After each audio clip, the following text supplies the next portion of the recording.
The Reformation was sparked into life after the riots in Perth in May 1559, and two factions emerged. There was the Protestants, who styled themselves as the Lords of the Congregation of Christ, a worse name for a group of white men than Snow Patrol. They wanted a Protestant Scotland allied with England and its newly Protestant Queen. Then there was the forces of the Queen Regent Marie de Guise, who wanted the continuation of Catholicism and Scotland's alliance with France. The country was divided along the lines of religion and whether we should have a closer alliance with England or Europe. All of this is very difficult to imagine in 2022, I know. Now the Lords, they had some initial successes, but they weren't able to build on these. Their religious message of "we hate the Pope and we love the English Queen" was very difficult to get across to the Scottish public when they didn't have a football team through which to drive it. And without English support, they would be dead in the water. They relied on English for all of their future hopes and dreams. I'm starting to sound like a guidance teacher in a secondary school now.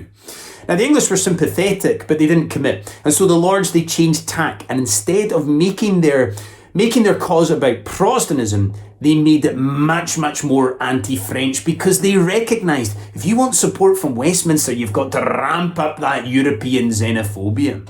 The English, they couldn't resist this new anti-French take. They sent a navy and an army north that swung the pendulum in the favour of the Lords. Now, the pro-French, pro-Catholic faction, they were dealt a devastating blow when their charismatic and respected leader Marie de Guise died in Edinburgh Castle in June 1560. Such was the respect that Marie de Guise garnered that all of the leading Protestant nobles visited her on her deathbed to pay their respects, except for John Knox, who bleated and celebrated her death like it was the best thing to ever happen in Scotland.